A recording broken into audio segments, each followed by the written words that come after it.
Hello students, welcome back to my channel. Today I'm going to give you 15 latest defense updates. The video is going to be a little longer, but you can just roll it down according to your important questions.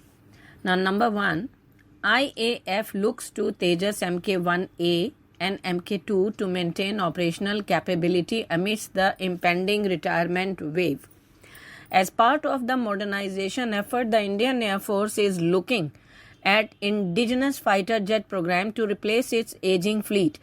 The IAF plans to retire 150 aircraft by 2035 and an additional 100 by 2040, highlighting the need for new aircraft to maintain its combat capabilities, with concerns raised about the dwindling strength of the Air Force. The IAF is looking to ramp up its modernization programs to avoid hitting rock bottom in the next 10 years. Next, IAF resorts to the buddy refueling system to impart AAR skills to pilots.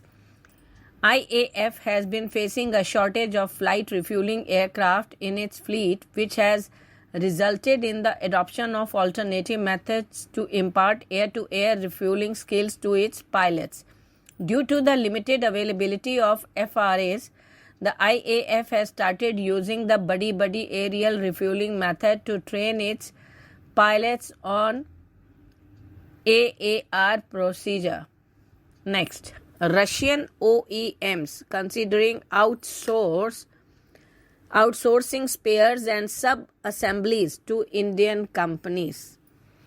After months of deadlock over the supply of spare parts for Russian origin weapon system used by the Indian Armed Forces, a recent meeting between India and Russian officials could be the key to breaking the logjam. The Indian Defense Ministry has urged Russian OEMs, like there are so many companies, to participate in the Make in India initiative by opening offices in India, either through local joint partnership or by appointing local Indian companies to manufacture their spares in the country. Next, G20 events in Kashmir. Highly irresponsible. Pakistan plays broken record. Even after External Affairs Minister Jaishankar made it clear this week that the Jammu and Kashmir is an inalienable part of India, and holding G20 events here is completely natural. The Foreign Office of Pakistan played the same record on Sunday that EAM's insinuations associating Foreign Minister Bilawal Bhutto Zardari's remarks on India's decision to hold G20 meetings in Jammu and Kashmir were not only mischievous but highly irresponsible, Dawn reported. Now, India assumed the year-long presidency of the G20 in December last year. It is set to host a leaders' summit in early September. Last month, India released a full calendar of events leading up to the summit, which included G20 and Youth 20 meetings in Srinagar and in Leh, in the region of Ladakh, in April and May. Pakistan has vehemently condemned India's move, saying such a move was self-serving on New Delhi's part. Next, as Jaishankar emphasizes the importance of a good guest for being a good host during discussion with Pakistan's Bilawal Bhutto. During a discussion on the foreign policy of the Modi government in Mysuru, External Affairs Minister Jaishankar indirectly criticized Bilawal Bhutto Zardari, stating that he could only be a good host if his guest was good. Next, Turkiye does not ask to return F-35 program but wants money back, Turkish Foreign Minister said.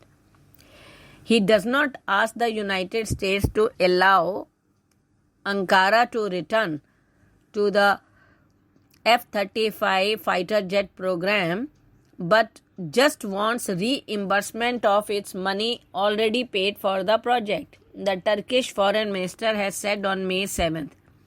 He said, "We are not saying let's go back to the F-35 program right now. We are saying give us our money back because we produce our own national combat aircraft," Foreign Minister Mevlut Cavusoglu said in a televised interview. Next, Jaishankar reacts to country's low ranking on press index, says India has the most uncontrollable press. India has the most uncontrollable press. He gave this answer in response to a question about the low ranking of India on the press index during the interactive session on the foreign policy of the Modi government. He said, "I am amazed at our number. I thought we had the most uncontrollable press and somebody is getting something fundamentally wrong, comparing India's rank with Afghanistan."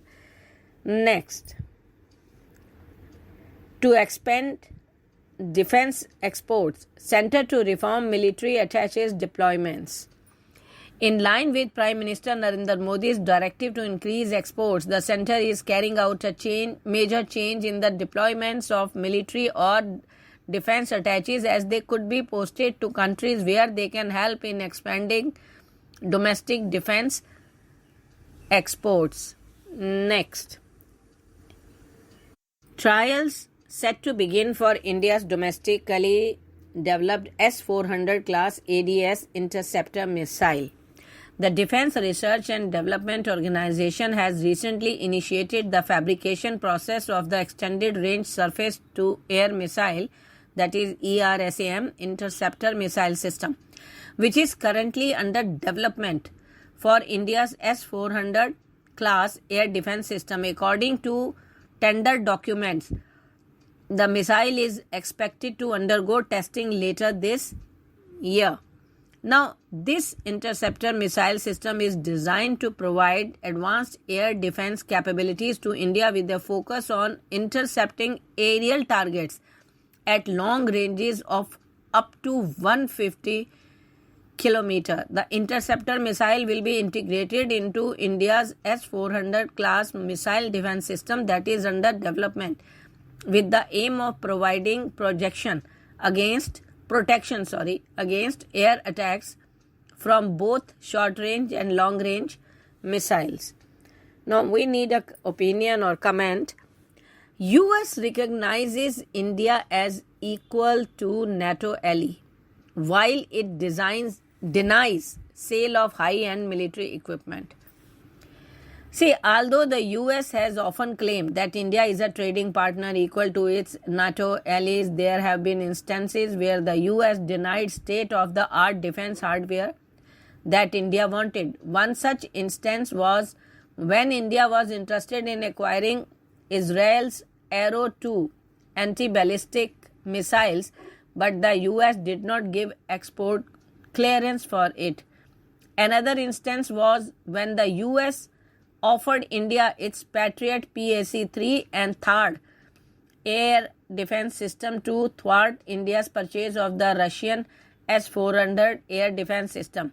However, the US has not provided India with the General Atomics Mk2 Avenger Predator C that the Indian Air Force wanted to bolster its offensive capabilities, despite offering the General Atomics Mk1 Predator armed drone to India in the past. Next, a good news, ISRO lines up 2 launches in July. As per an official announcement, the Indian Space Research Organization is set to launch its highly anticipated Chandrayaan-3 mission as well as the Aditya L1 mission to the moon and the sun respectively in July. ISRO has been working diligently on Chandrayaan-3, a follow-up to the highly successful Chandrayaan-2 mission that was launched in 2019. The goal of the mission is to land a lunar rover on the moon's south pole, a region that remains unexplored to date. The mission will also aim to conduct various scientific experiments to better understand the moon's topography, mineralogy and atmosphere. Next, Chinese next-gen WS-19 engine faces supply chain issues.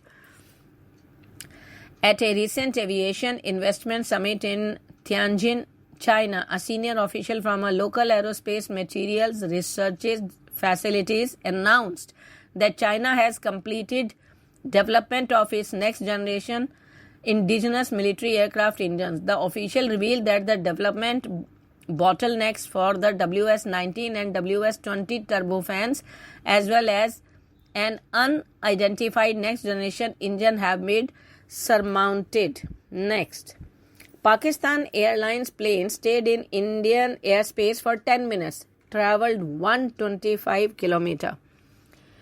After failing to land at the Lahore airport during heavy rain, a Pakistan International Airline plane remained in the Indian airspace for 10 minutes and returned to Pakistan after travelling 125 kilometers over India's Punjab state media reported. Next, Thales faces French corruption probe over India Mirage contract. Defense company Thales SA faces a bribery probe by French prosecutors into a $2.5 billion contract it won to modernize the Indian Air Force fleet of Dassault Mirage 2000 planes. A preliminary investigation has been opened into allegations by Sanjay Bhandari, who said in a court case that he served as a middleman to help Thales win the contract, according to a person familiar with the probe. The case focuses on whether payments to Bhandari were hidden bribes, the person said, who asked not to be identified, discussing confidential matters. Next, China says Kashmir issue should be resolved as per UN resolutions. China said on Saturday that the Kashmir dispute between India and Pakistan was left over from history and should be resolved as per the UN resolutions while avoiding any unilateral action. Thank you.